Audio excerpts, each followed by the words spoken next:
The risk. I was going to imitate someone's voice, but I'm not very good at that. So imagine a deep male voice.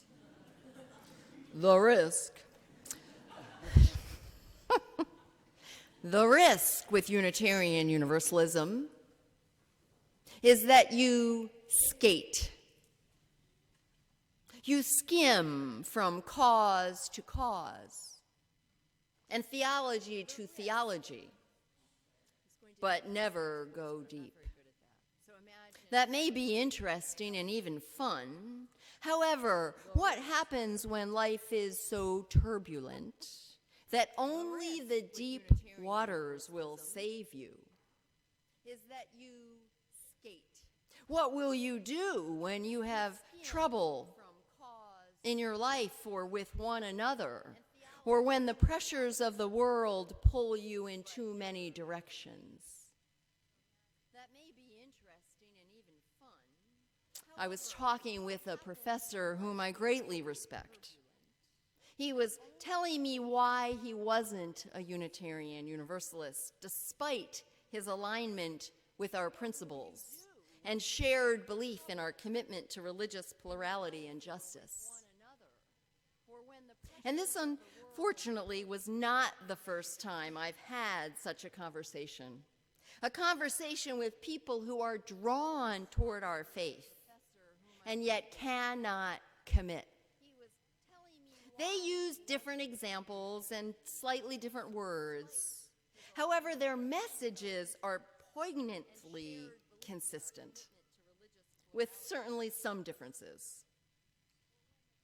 The message that I hear over and over again is that we Unitarian Universalists, we are too slippery. Right? What exactly is it that you believe? What exactly is a Unitarian Universalist? Right? To use my professor's terminology, we skate, or we run the risk of skating on the surface of things. We try to be all things to all people. We respond to the issue of the day. We try to do it all. We avoid conflict or saying anything wrong, and in so doing, dilute everything we say, and maybe even preach. Guilty as charged. We can't do that and be sustained, much less fully alive and satisfied. We can't do it in our individual lives, and we can't do it as a congregation. We need purpose, which is to say we need clarity of mission and vision. When we know our mission and vision, and I'm going to ask you to do something that's a little challenging during this entire sermon, and that is to somehow coexist in your mind between your own personal life and this congregation. And if you find that challenging, just pick one, and later listen to it again and listen from the other perspective. Because this is true, what I'm about to be sharing is true for us as individuals in our own lives, and it's true for us as a congregation. And I could even go further to wonder if it isn't true for communities and beyond. When we know our mission and vision, we can go deep. While at the same time as you use retaining and exercising our search for knowledge, trying new things, showing up for social justice causes that we care about. This is not an either-or thing. I'm not saying that if we know our mission or our vision or our purpose, that we are closed-minded or that we don't keep learning or growing or changing. In fact, as Unitarian Universalists, we have to do those things. And, back to my very first homily this year, and we need to know how and where and to what we are accountable and where we choose to go deep. And I'm going to let us in on one little secret that it's taken me a long time to trust and believe, and yet today I know it to the core of my bones, and that is this. They're all portals to the same place. So, if it's a spiritual practice we're talking about, for example, there is no perfect practice. And when spiritual practices are held in integrity, they will ultimately lead us to the same place. And I'm not talking about what happens after death. I'm talking about in this lifetime. Spiritual practices of integrity teach us who we are. They help us know what our answers are. They help us know where to show up, when to show up. They make us show up. They make us get out of our comfort zone. And they give us the place to return to again and again and again to replenish ourselves. They lead us to the same place, but only when we can go deep with them. Often we might think we need to do it all in the world, for example, when it comes to issues of social justice. We can't. We can't possibly. And so then what becomes the alternative to that? The alternative becomes we either do nothing, which leads to a lot of cynicism, anger, guilt, and I could go on. Or we try to do it all, which leads to a lot of cynicism, anger, guilt, and I could go on. When we trust that there is a calling within ourselves and we follow that, then what we do is more than enough and will lead to the same place. And I think more and more we're learning and understanding that issues of justice are entirely interconnected. So if we want to enter in on climate, we're going to hit up on issues of poverty.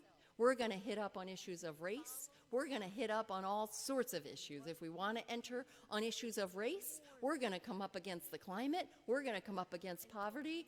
And I could go on. So, the importance of being able to know our purpose is huge. As I said, we can't do it all. We can't do it all, and we must do something. If we are to feel whole and connected, and above all, in these days and times ahead, if we are to feel hopeful, we must do something. I believe spiritually and in working to respond to the pain in this world. Both. Not one or the other. They support each other. They feed each other. When we think about things around issues of social justice, another place that people can land, I might even say so much as perhaps more so in some of our faith traditions, as Unitarian Universalists, when we pontificate, ruminate, and debate, all those things have their places, and they matter. However, they do not replace forming relationships, jumping in, and getting proximate, to use Bryan Stevenson's term. Bryan Stevenson, the founder and executive director of Equal Justice Initiative, a human rights organization in Montgomery, Alabama, and the author of the book Just Mercy. For spiritual practices and engagement in issues of social justice and to be part of community, for those things to actually transform our lives.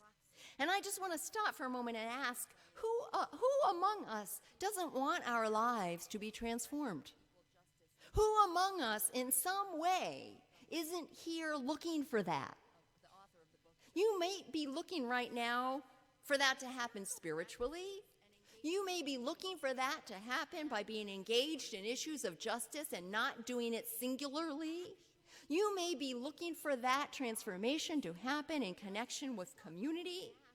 But whether it is spiritual practice, social justice, or community, all of which are found here, amazingly, for them to actually matter and transform your life, they have to be grounded in authentic values and purpose. Otherwise, we're walking around as a whole lot of shoulders. We are doing things because we should. We are doing things because someone tells us we should.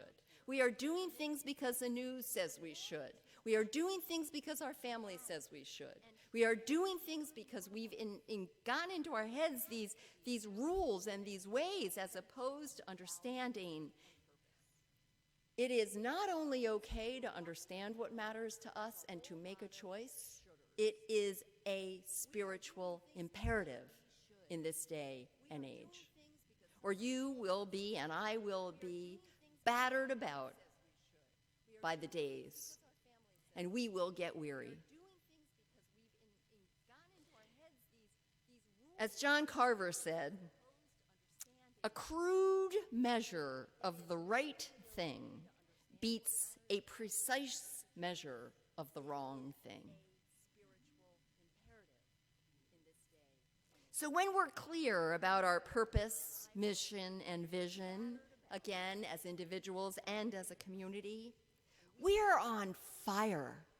We're on fire. Sometimes people will say to me, I don't want you to burn out. We're worried about you burning out. You have all this energy. And if you ever really want to hear that story, I'll talk with you about it. But I lived many years as a should'er, and I burn out. And I made a decision some 12 years ago to live on purpose. And I have been on fire ever since. They are two very, very different ways to live.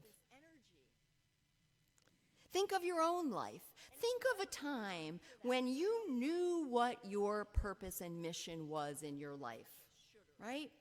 Maybe it was something about a career or a family goal. Maybe you had young children that you were committed to being there for, or some aspiration you were working towards. And again, this can even be a short term, right? You had a very specific thing. But think of the last time, and maybe it's right now, you knew what your purpose was, right? You were on fire. Those are probably the times you looked back and thought, how did I do that? How did I do that? I'm laughing at a dear friend who said, it seems almost impossible, and yet it's not.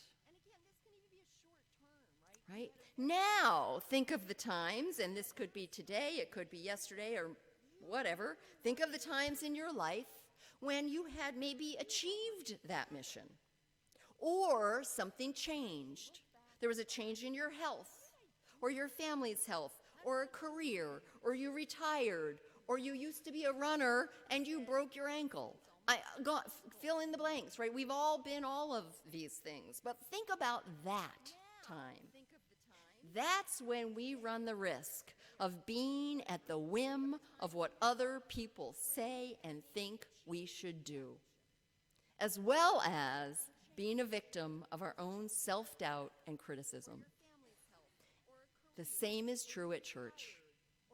When we're unclear of our mission, we run the risk of losing interest. We run the risk of focusing on the wrong things, or even subconsciously creating problems so we have something to focus on. Organizations, human beings, institutions will not remain static. It is impossible, as long as we are living, to be static. So we're going to be doing something. There's a lot of energy in this congregation right now. I vote for doing something we all choose to do, as opposed to wasting our time and energy, getting frustrated, creating problems so we have something to do. I came here because I knew who you are. I know that we're ready for this. We have an amazing staff. We have an amazing congregation. We're healthy and well. We're not perfect. I don't have an interest in becoming perfect. I don't want to do that. But we are well enough that we can decide together who it is that we are called to be as a congregation. As the quote on the cover of the Order of Service says this morning from Mahatma Gandhi, a small body of determined spirits fired by an unquenchable faith in their mission can alter the course of history. Last June at the annual meeting, we voted to engage in this mission vision work and to work with Unity Consulting out of St. Paul, Minnesota. They've worked with UU congregations around the country and, in fact, the association as a whole. And I just want to run through for a moment, before I talk about what's going to be happening over the next couple of months, I just want to address some of the things that might be going on in your mind.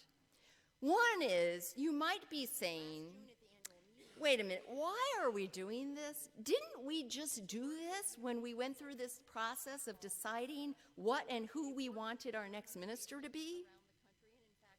Yes, you did. And now I'm here. And now is the time to decide what and who it is we are called to be together. That's shared ministry. I'm not going to tell you what it is. I have my own dreams and hopes, and so does every single one of you. Others of you might be thinking, wait a minute, we went through a process like this in the past. We have a mission and vision statement, and you did. In 2005, you went through an extensive process. Many, if not most, of the congregants at that time were involved. You created mission and vision statements that have guided this church and energized it and helped bring it to where it is today. And now, 15 years later, it's time to do it again. Some of you might think you don't have time to do this, but I'm going to answer that in just a moment. And then some of you might think, these things don't work. Come on, I've done this. My job. No. I want to promise you that this process is real. And it is going to produce something of great value. And here's some of the things that are going to happen because of it. And I give you my word. The parish board is committed to the mission and vision and value statements that we create together, guiding our budgeting. Where is our money spent? What programming is being invested in? Where do you want me to spend my time as your minister in this church and outside of this church? What issues? Where do you want me? We have a lot of questions to answer. Most congregations, for example, of our size, have 2 ministers. Do we want to do that? Or do we want to hire other professional staff with expertise in areas such as social justice or more music or community partnerships? What are we going to do with that building next door? What is this congregation going to look like in 5 years? And this is where I can't help. I have to say one thing of my own. I'm not supposed to say that much right now. But imagine, just imagine, 5 years from now, it is no longer us helping them. Rather, the us and the them have become we. And that we are this congregation. We are unapologetically spiritual, engaged, loving, and diverse in all of what that means. So here's what's going to happen. and I'll get through this part quickly, but please, it's so important. We want every single person to be a part of this process. Everyone, people who are not members, people who have just come, newcomers, new members, longtime members, those of you who have families that have been here for generations, everyone. We want everyone to be involved. We're going to be having these congregational conversations over only 3 weeks, October 27th through November 14th. And you are asked to participate in just one 2.5-hour conversation. And it is critical because those conversations is what's going to give the board the data they need to create a statement of 3, 4, or 5 values that undergird all that we're going to do, a mission statement and a vision statement. They're offered at all different times of the days and weeks with child care. We'll have a youth session, a staff session. We'll have more sessions if we have the demand. You can sign up afterwards out in the vestibule. There's a QR code in your order of service. Please, please, please participate in one conversation, 2.5 hours. We want to hear from you. And that is going to change the course of this congregation. You want your voice heard. We want your voice heard. Then the board will take all of that massive amount of information, look for recurring themes, work with our consultant. There's a weekend-long retreat in January, and in early spring, they'll come back to the congregation with these 3 to 5 values, a mission statement, and a vision statement. There will be opportunity for dialogue and some tweaking, not wordsmithing, but tweaking, trusting that this came out of what you told them. And at our annual meeting in May or June, it will be voted upon as a package. And we will move forth and we will be on fire. And so what's going to happen at these conversations is everybody's going to be talking about the same question. So you might be asking yourself, what is this question that we're all going to be answering? And we're so glad you asked that because we're going to tell you. Right, Jason? Yes? Dun, dun, dun, dun. Here is the powerful question. The question is, and so, going to fall? What's going to happen at these conversations is I have faith. The question is, what are we called to create as an engaged and loving religious community within, among, and beyond ourselves? And that question, in and of itself, each and every word has purpose. What are we called to create? A calling is an inherent sense, sometimes illogical, always towards the good, and discerning that call, that is deeply spiritual work. Faith communities, we have a unique and critical role to play in our society. We're not a club. We're not a family. We're not a school.